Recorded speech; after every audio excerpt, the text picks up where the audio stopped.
తాకట్లో ఉన్న మీ బంగారాన్ని విడిపించి ఆ రోజు ఆన్లైన్ రేటుకి కొంటాం. Sharma gold company.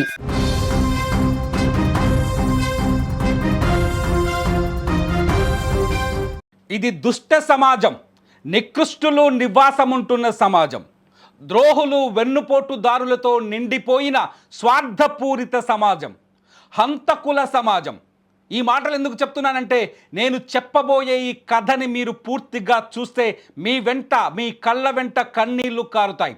అందుకే చెప్తున్నాను, సాయం చేయడానికి వెళితే ద్రోహం చేసి పంపిస్తారు, సాయం చేస్తే ఆఖరికి ప్రాణాలు కూడా తీస్తారు. కేవలం స్వార్థపూరితమైన మనస్తత్వంతో ఆలోచించే మనుషుల నివాసం ఉంటున్న సమాజం ఇది. మీకు చెప్పడానికి నేను తెలుసుకున్న తర్వాత, మనం మనుషుల మధ్య నివాసం ఉండట్లేదు, మృగాల మధ్య నివాసం ఉంటున్నాం. ఆ మృగాలతో జాగ్రత్తగా ఉండాలి అనిపిస్తుంది. ఎందుకంటే ఒక వృద్ధులాని కథ చెప్తాను మీకు ఈరోజు. ఫోటోలో చూస్తున్నారు కదా, ఈ వృద్ధురాలు సంకిరెడ్డి అనసూయమ్మ. ఈమెది నల్గొండ జిల్లా హాలియా పట్టణం. నల్లగొండ జిల్లా హాలియా పట్టణం. ఈ అనసూయమ్మ కూలీ పని చేసుకొని బతుకుతుంది. వచ్చిన ఒక్కొక్క రూపాయిని దాచుకొని కొంత బంగారమో లేకపోతే తెలిసిన వాళ్ళకి వడ్డీలకు అప్పించుకోవడమో ఇలా చేస్తూ తన సంపదని ఉన్నంతలో అభివృద్ధి చేసుకుంటుంది. అనసూయమ్మ చేసిన పాపం ఏంటో తెలుసా? ఇవాళ అనసూయమ్మ ప్రాణాలతో లేదు. అనసూయమ్మ దారుణ హత్యకు గురైంది. అసలు అనసూయమ్మ చేసిన పాపం ఏంటో తెలుసా? తనకు తెలిసిన చినపాక రాములనే ఒక మూర్ఖుడికి, ఒక మృగానికి, ఒక మానవ మృగానికి తను సంపాదించిన డబ్బుని అవసరం ఉందంటే సాయం కోసం అప్పుగా ఇవ్వటం. ఎస్, అనసూయమ్మ ఏం చేసిందంటే, హాలియా పట్టణంలో దేవరకొండ వెళ్ళే దారిలో ధనలక్ష్మి ఫాస్ట్ ఫుడ్ సెంటర్ అని ఓ ఫాస్ట్ ఫుడ్ సెంటర్ పెట్టుకున్న చిన్నపాక రాములు అనే ఒక రాక్షసుడికి, వాడు రాక్షసుడు అనే విషయం ఇప్పుడే బయటపడింది. మీరు చూస్తున్నారు చూడండి, నూడిల్స్ అని కనిపిస్తుంది, ధనలక్ష్మి నూడిల్స్ అని. ఈ షాప్ అయినా నడిపిస్తున్నాడు వాడు. ఆ చిన్నపాక రాములు అనే వ్యక్తికి, నేను వ్యాపారం చేసుకుంటా అమ్మా, నువ్వు డబ్బిస్తే నేను వ్యాపారం చేసుకొని వ్యాపారం ద్వారా వచ్చిన లాభాలతో నీ డబ్బు నీకు తిరిగి చెల్లిస్తా అని మాటిస్తే, నమ్మకమైన మనిషి, సొంత ఊరి వాడు, తెలిసిన వాడు, డబ్బులిస్తే తిరిగిస్తాడనే నమ్మకంతో అనసూయమ్మ వాడికి కొంత డబ్బు అప్పుగా ఇచ్చింది. నా భాషలో వాడు అనే పదం వస్తున్నందుకు క్షమించండి, ఎందుకంటే నాకు అంత బాధగా ఉంది. అనసూయమ్మ హత్యను చూసిన తర్వాత, ఆమె శవాన్ని చూసిన తర్వాత, ఆమె కుటుంబ సభ్యులు ఏడుస్తున్న దృశ్యాలను చూసిన తర్వాత నా కళ్ళ వెంట నీళ్ళు వస్తున్నాయి. ఎంతోమంది వృద్ధులు ఉన్నారు. ఈ వీడియో చూసిన వాళ్ళు కావచ్చు, లేకపోతే మీ తల్లిదండ్రులు కావచ్చు, ఎవరికైనా సాధారణంగా కొడుకులు వేరుపడిన తర్వాత, కొడుకులు ఎవరి ఫ్యామిలీ వాళ్ళు సెటిల్ అయిన తర్వాత వృద్ధులు వాళ్ళ దగ్గర ఉన్న కొద్ది డబ్బుని పొదుపు చేసుకుంటూ ఇటువంటి చిన్న చిన్న వాళ్ళకి అప్పులు ఇస్తూ ఉంటారు. సేమ్ అనసూయమ్మ కూడా అలాగే, ఈ సంకిరెడ్డి అనసూయమ్మ కూడా అలాగే ఈ చిన్నపాక రాములు అనే వాడికి ధనలక్ష్మి ఫాస్ట్ ఫుడ్ సెంటర్ నడుపుతాను అంటే అప్పుగా కొంత డబ్బిచ్చింది. అనసూయమ్మ అప్పు చెల్లించడం మానేశాడు. అనసూయమ్మ దగ్గర డబ్బు తీసుకున్న తర్వాత తిరిగి చెల్లించడం మానేశాడు. జనవరి 24వ తేదీన అనసూయమ్మ వాడి షాప్కి నడుచుకుంటూ వెళ్ళింది. సీసీ కెమెరాలో ఆ ఫుటేజ్ చూడండి. నడుచుకుంటూ వాడి చిన్నపాక రాములు నడిపిస్తున్న ధనలక్ష్మి ఫాస్ట్ ఫుడ్ సెంటర్కి వెళ్ళి అప్పులు తిరిగి అడిగే ప్రయత్నం చేసింది. చూడండి, ఈ సీసీ కెమెరాలో కనిపిస్తుంది ఫాస్ట్ ఫుడ్ సెంటర్లోకి అనసూయమ్మ వెళుతున్న దృశ్యం. 24వ తేదీన వెళ్ళిన అనసూయమ్మ, ఈ ధనలక్ష్మి ఫాస్ట్ ఫుడ్ సెంటర్ దగ్గరికి వెళ్ళిన అనసూయమ్మ తిరిగి కనిపించలేదు. అనసూయమ్మ పిల్లలంతా అక్కడ హ్యాపీగా ఉన్నారు, బంధువులు ఉన్నారు, ఒక్కతే జీవిస్తుంది, ఎవరు పట్టించుకోరు అనుకున్నాడు. దీంతో రాములు, అనసూయమ్మ ఎట్లాగో నన్ను డబ్బులు అడగడానికి వస్తుంది, వచ్చినప్పుడు ఆమెని ఖచ్చితంగా లేపేయాలి, హత్య చేయాలని ఒక పక్కడబందీ ప్లాన్ రాసి పెట్టుకున్నాడు. ఈ ప్లాన్కి తన భార్య ధనలక్ష్మి, తన పెంపుడు కొడుకు గౌరీ సహాయం తీసుకున్నాడు. ధనలక్ష్మి, గౌరీ, రాములు ముగ్గురు కలిసి ఇంట్లోకి వచ్చిన అనసూయమ్మని, కూరగాయలు తరిగే కత్తిపీట, ఆ కత్తిపీట తీసుకొని అనసూయమ్మ తలపైన కొట్టి ఆమె కింద పడిపోగానే ఆమె కత్తిపీటతో ఆమె గొంతు కోసి అత్యంత దారుణంగా హత్య చేశారు. ఆ తర్వాత ఆమె ఒంటి మీద కొన్ని తులాల బంగారం ఉంది. ఈ హత్య వెనుక పెరుగుతున్న బంగారం ధర కూడా ఒక కారణమని తెలుస్తోంది. 2 లక్షల వరకు, ఇప్పుడు 1,60,000 ఉంది బంగారం ధర తులం.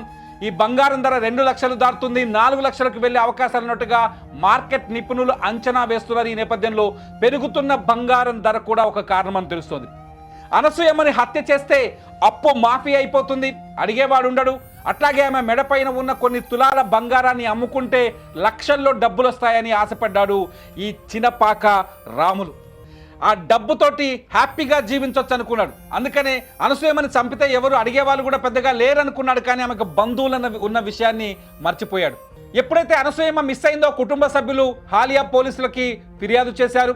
హాలియా పోలీసులు అనసూయమ్మ ఎక్కడికి వెళ్ళిందా అంటూ సీసీ కెమెరాలని పేజ్ చేసుకొని ఆమె సీసీ కెమెరా ఫుటేజ్ తీశారు. ఫుటేజ్ తీస్తూ ఫాలో చేస్తే ఒక కెమెరా నుంచి ఇంకో కెమెరాకి ఫాలో చేస్తే మీరు మొదటి కెమెరా వీడియో చూస్తున్నారు. తర్వాత సెకండ్ కెమెరా రెండో కెమెరాలో ఆమె ఫాస్ట్ ఫుడ్ సెంటర్లోకి వెళ్తున్న వీడియో దొరికింది. ఒక్కసారి ఫాస్ట్ ఫుడ్ సెంటర్లోకి వెళ్ళిపోయిన తర్వాత జనవరి 24వ తేదీన మళ్ళీ అనసూయమ్మ తిరిగి బయటకు రాలేదు. అసలు ఏమైందని పోలీసులు ఫాస్ట్ ఫుడ్ సెంటర్ ఓనర్ అయిన ఈ చినపాక ఎవరైతే హంతకుడు ఉన్నాడు కదా, అప్పటికి పోలీసులకు తెలియదు. చినపాక రాములను పట్టుకొని నిలదీస్తే రాములు అతని భార్య ధనలక్ష్మి అతని పెంపుడు కొడుకు గౌరీని పట్టుకొని 4 తగిలిచ్చి నిలదీస్తే అసలు విషయం వెనక్కొచ్చింది. ఇప్పుడే అత్యంత దారుణమైన నిజాన్ని మీకు చెప్పబోతున్నాను. ఏంటి అంటే అనసూయమ్మని 24వ తేదీన కత్తిపీటతో గొంతు కోసి చంపేసి కూరగాయలు కోసినట్టు కోసేసాడు ఆమె మెడని.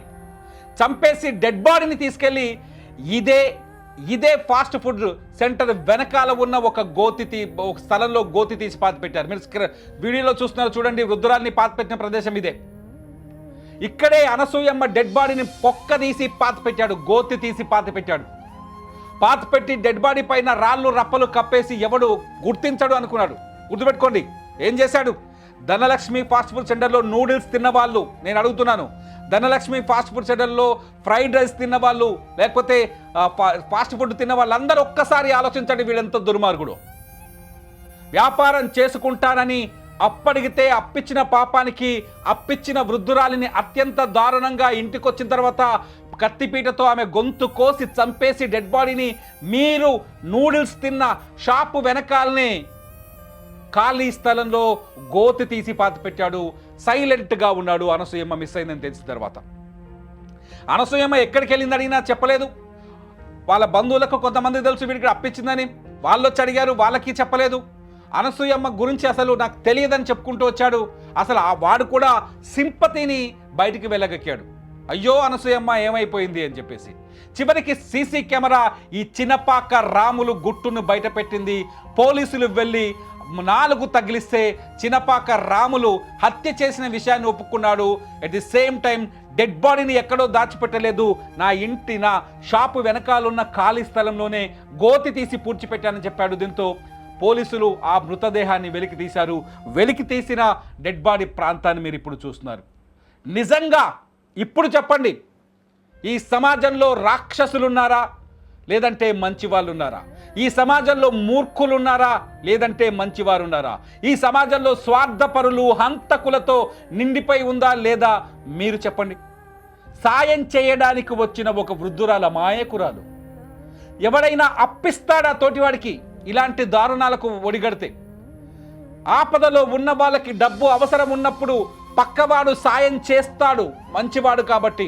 కానీ ఇటువంటి హంతకులకి, ఇటువంటి దుర్బుద్ధి ఉన్న వాళ్ళకి, దాష్టికాలకు పాల్పడే ఇటువంటి చినపాక రాములు అండ్ ఫ్యామిలీ లాంటి వ్యక్తులకు ఎవడైనా అప్పిస్తాడా? జనం చూడండి ఒక్కసారి. అక్కడ అనసూయమ్మకు ఉన్న ఫాలో అప్ చూడండి. అనసూయమ్మ హత్య గురించి తెలిసిన తర్వాత అక్కడికి వచ్చిన జనాన్ని ఒక్కసారి చూడండి. ఆ రోడ్డు పైన ట్రాఫిక్ జామ్ అయింది. అనసూయమ్మ ఎంత దారుణ హత్యకు గురైందో ఇక్కడికి వచ్చిన జనాన్ని చూస్తే, సింపతి వ్యక్తం చేస్తున్న జనాన్ని చూస్తే మనకు అర్థమవుతుంది. గ్రామీణ ప్రాంతాల్లో, ముఖ్యంగా గ్రామాల్లో కనీసం అప్పు తీసుకున్నప్పుడు కాగితాలు కూడా రాసుకోరు, సంతకాలు కూడా పెట్టించుకోరు, నోట్లు కూడా రాయరు. ఏం చేస్తారో తెలుసా? నమ్మకం మీద డబ్బిస్తారు. నువ్వు ఎక్కడికి పోతావు రా, నువ్వు మా ఊరోడివే కదా, ఎంత దూరం పోతావు, నన్ను కాదని బతుకుతావా అని. అలా నమ్మకం పైనే ఇచ్చింది అనసూయమ్మ అప్పు. ఆ నమ్మకాన్ని కత్తిపీట పెట్టి ఆమె గొంతులాగానే కోసిపడేశాడు ఈ చినపాక రాములు.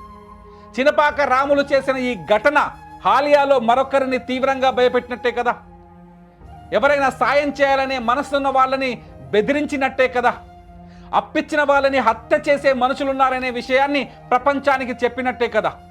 అసలే బంగారం ధర పెరుగుతుంది, బంగారం నగలు కొట్టేయడానికి ఇటువంటి దొంగలు తయారవుతున్నారనే విషయం తెలిసినట్టే కదా.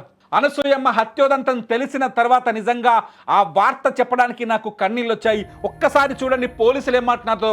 మీరు పోలీసుల మాటలు వింటే అసలు ఏం జరిగిందో పూర్తి విషయం మీకు అర్థమవుతుంది. ఒకసారి పోలీసులు ఏం మాట్లాడారో చూపించండి.